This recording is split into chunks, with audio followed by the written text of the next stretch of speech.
Pune Jain boarding जमीन व्यवहार प्रकरणी ही बातमी समोर येते।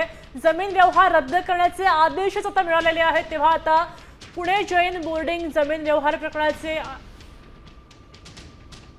आपल्यासोबत अक्षय बडवे जोडले गेले आहेत। अक्षय, या ठिकाणी आदेश दिले गेलेले आहेत, मात्र ते आदेश कोणी दिले आणि नेमके आदेश काय आहेत, काय सांगशील, अधिक माहिती देशील?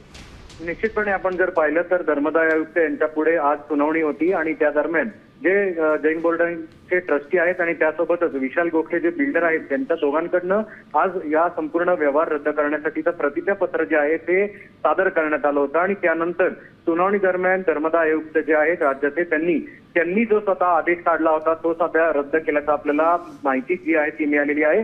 याचाच अर्थ की जैन बोर्डिंगच्या संदर्भातला जो व्यवहार आहे तो आता पूर्णपणे रद्द करण्यात आलेला आहे। याचिकाकर्त्यांची ही देखील मागणी होती की जे सेलडीड आहे ते देखील कॅन्सलेशनसाठी 2 आठवड्याचा अवधी जो आहे तो देखील देण्यात यावा। तो अवधी आता किती दिला हे पाहणं महत्वाचं असेल, पण तत्पूर्वी जो आदेश जो आहे या संपूर्ण व्यवहाराचा तो रद्द करण्याचा आदेश जो आहे तो धर्मदाय आयुक्तांकडून आता जारी झालेला आहे। त्यामुळे जैन बोर्डिंगसाठी एक महत्वाची आणि जैन समाजाच्या लोकांसाठी एक आनंदाची बातमी म्हणावी लागेल। बरं, पण मला अजून एक गोष्ट जाणून घ्यायची आहे की इथे जो 320 कोटी रुपयांचा मुद्दा होता त्या पैशाबद्दल नेमकं काय बोलणं झालंय का, त्याबद्दल काही आदेश आहेत का? संबंधित बिल्डर विशाल गोखले यांनी 230 करोड रुपयांचा व्यवहार जो ट्रस्टी यांच्यासोबत केला होता त्याबाबत अधिकृत ऑर्डर जी आहे ती धर्मदाय आयुक्त यांच्याकडनं थोड्याच वेळात येईल।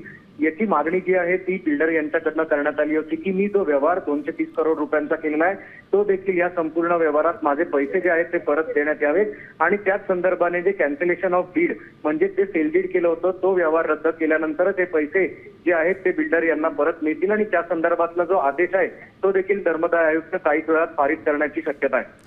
नक्कीच, पण आता हे झाले धर्मदाय आयुक्तांचे आदेश आणि त्यानंतर मुनींची मागणी, पण या प्रकरणी आता जे ट्रस्टी आहेत ते मात्र सकारात्मक आहेत का त्यांचे पैसे परत करायला, याबद्दल काही कल्पना येते का? निश्चितपणे आपण जर पाहिलं तर बिल्डर विशाल गोखले यांच्याकडून पहिलं पाऊल जे आहे ते व्यवहार रद्द करण्यासाठी टाकण्यात आलं होतं आणि त्यानंतर धर्मदाय आयुक्त यांच्याकडे ट्रस्टी यांनी देखील हा व्यवहार रद्द व्हावा यासाठी जी सहमती आहे ती देखील दर्शवली होती आणि त्यांनी ट्रस्टी यांच्याकडनं आज प्रतिज्ञापत्र जे आहे ते देखील धर्मदाय आयुक्त यांच्याकडे सादर करण्यात आलं। याचाच अर्थ ट्रस्टी जे आहेत ते देखील आता व्यवहार रद्द करण्यासाठी सहमत असल्याचं आपल्याला पाहायला मिळतं आणि हा व्यवहार रद्द झाला त्यानंतर ट्रस्टी यांनी जे या बिल्डरकडनं जे घेतलेले या संपूर्ण जे व्यवहाराचे पैसे आहेत ते देखील पैसे परत।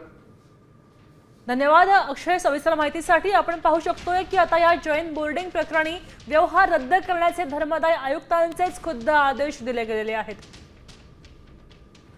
आता isakal.com आहे देशातील नंबर 1 ची मराठी न्यूज वेबसाईट। प्रत्येक अपडेटसाठी isakal.com ला नक्की भेट द्या।